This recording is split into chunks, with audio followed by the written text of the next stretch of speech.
X형의 대륙간 탄도로켓 시험 발사 성공!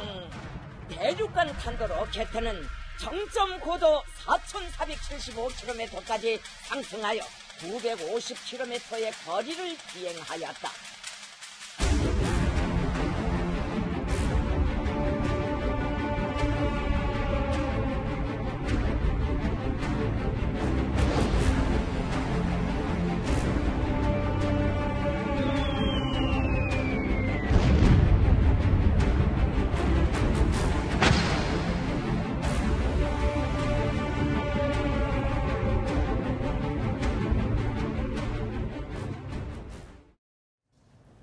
북한이 75일 동안의 침묵을 깼습니다. 오늘 새벽 3시 넘어서죠. 미사일 도발을 감행했는데요. 북한은 오늘 중대 발표를 통해 ICBM 화성 15형 시험 발사에 성공했다고 밝혔습니다. 고각 발사, 그러니까 직각에 가까운 높이로 발사한 미사일 가운데 이번이 가장 높은 최고 고도를 기록했습니다. 신석구 부장. 네. 자, 높은 고각 발사. 그러니까 가장 높이 올려 쏘았다는 소리죠. 그렇습니다.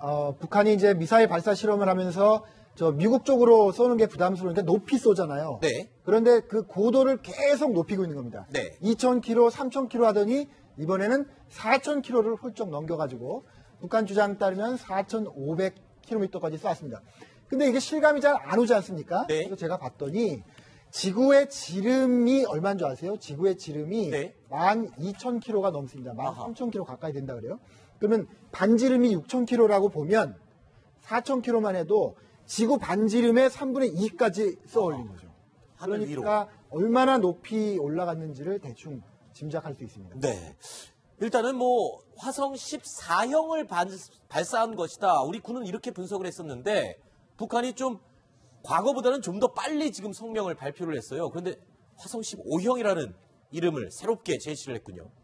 그러니까 우리 군에서는 위성으로도 봤을 겁니다. 네. 보고 이게 모양이 거의 지난번에 화성 14형 갔기 때문에 화성 14형으로 판단을 했겠죠. 네. 그런데 결국은 2단 로켓 모양 자체를 분석을 못했기 때문에 네. 일단 14형으로 이렇게 판단한 것 같습니다. 일단 2단 로켓이다. 2단 로켓이고 발사되는 그런 유형이라든가 모양 여러 가지 데이터를 분석했을 때 화성 14형에 가장 가깝기 때문에 우리 군은 그렇게 판단했을 수 있는 거죠. 그게 말이죠. 또 하나가 있는데 우리 대한민국 같은 경우는 나로 현재 쏘기 위해서 한 미사일 가지고도 수년 동안에 계속해서 그렇죠. 개발하고 있으니까 적어도 미사일을 모양을 바꾸려고 하면 새로운 미사일 개발하려면 적어도 6개월에서 1년은 걸릴 거다 생각을 하지 않겠습니까? 네. 그런데 갑자기 14형을 쏜 게 7월 달인데 좀 11월에 새로운 미사일을 쏜다는 것을 상상을 못할 테니까 그렇죠. 14형으로 판단할 가능성도 있습니다. 네, 사실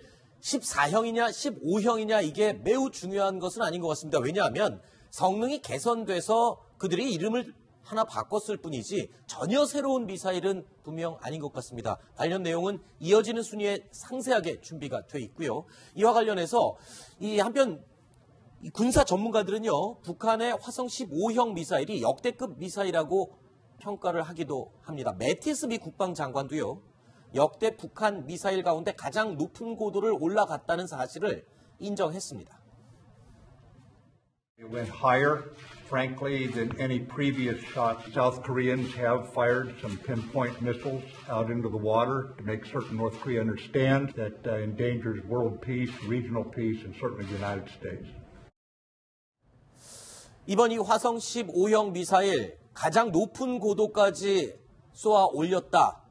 이 사실 때문에요. 지금 이런 분석도 나오고 있어요. 그러니까 이 사거리, 최고 고도를 올라간 높이를 감안해서 정상각도 사거리를 비교해 봤을 때 미국 그리고 러시아의 탄도 미사일, 대륙간 탄도 미사일 기술과 북한이 이제 어깨를 나란히 했다. 이렇게 인정을 해야 된다. 이런 분석이 있어요. 이제 오늘 조선중앙TV에서 이춘희 아나운서가 이렇게 이야기했죠. 정부 성명을 이제 발표를 하면서 궁극의 어떤 핵미사일에 도달했다라고 이야기를 했거든요. 궁극의 핵미사일은 뭐냐? 바로 미국과 러시아, 중국이 가지고 있는 최신형 핵미사일 이제 두고 우리도 그들과 어깨를 나란히 했다. 네. 그러면 미국이 가지고 있는 지대지 ICBM이 미니트맨 3인데 그렇죠. 그게 사정거리에서 13,000km예요. 그렇죠. 자기네들 이번에 4,500km 올려갔으니까 그걸 이제 지상으로 펴면 네. 13,000km 된다는 거 아니겠습니까? 네. 그러니까 우리 어깨를 나란히 했다. 네. 또 러시아 터플 M 같은 경우에 11,000km예요. 우리 그거 넘었다. 네. 또 뚱펑 41 네. 중국의 최신형 12,000km니까 우리가 어깨를 나란히 했다. 이런 오히려 거 아니겠습니까? 중국 사거리보다 넘어선 거나 다름없는 상황인 근데 거예요. 이제 문제는 그 미니트맨이나 뚱펑 41, 또 터플 같은 경우는 전부 다 탄두예요. 그것도 아하. 탄두가 12개까지 쪼개지는 것도 있고 그런데 네. 이건 아직 그것은 증명하지 못했죠. 다만 북한 자기네들 인민들 보라고 네. 우리 미국, 중국, 러시아하고 어깨를 나란히 했다. 네. 이제 사거리 면에서는 네. 가로치고 가로 닫고 사거리가 들어있는 것이죠. 네. 어쨌든 사거리에는 뭐 그렇게 같다라고 평가해야 돼. 사실 대륙간 탄도 미사일은 멀리 쏘아 올렸다, 높이 쏘아 올렸다 이 하나 갖고만 되는 게 아니죠. 사거리가 있고요. 그리고 대기권 재진입 기술이 있고 마지막으로 정확한 목표 지점에 낙착하도록 하는 유도 기술이 아주 핵심 기술들입니다. 이 모든 것을 다 갖춘 건 아니고 일단 추력, 엔진의 추력에 의존한 사거리만 가지고 얘기할 때 러시아와 미국의 기술을 같이 어깨를 나란히 했다. 이 정도로 평가를 하는 게 정확한 이해 내용인 것 같습니다. 자, 그러면 지금 말씀하신 최고 고도와 사정거리의 관계가 어떻게 되는 건지 저희가 알기 쉽게 그림으로 준비를 해봤습니다. 먼저 최근에 북한이 발사했던 화성 14형 미사일의 예를 보시겠습니다. 무평리에서 발사됐던 화성 14형 최고 고도 3,700km까지 올라갔습니다. 지난 7월 28일 날 발사했던 화성 14형입니다. 최고 고도 3,700까지 올라가서 900여 킬로를 날아갔고요. 이걸 정상 각도로 폈을 때 높이 올라가는 게 아니라 정상 각도로 폈을 때 10,000km 이상 날아간다. 그러니까요. 10,000km 이상 날아갔을 경우 평양에서 로스앤젤레스까지 9,550km입니다. 당연히 사거리 안에 들어온다. 물론 알래스카는 당연히 그 사거리 안에 들어가게 되는 거였습니다. 이 당시에 미국이 깜짝 놀랐었죠. 그리고 오늘 발사한 화성 15형을 보겠습니다. 평성에서 발사한 화성 15형 지난번 7월 28일보다 훨씬 더 높이 올라갔습니다. 무려 4,500km 높이까지 올라갔다가 떨어졌는데요. 거리는 960km를 비행한 것으로 나왔습니다. 하지만 이걸 이제 정상 각도로 발사했을 때의 거리로 펴보겠습니다.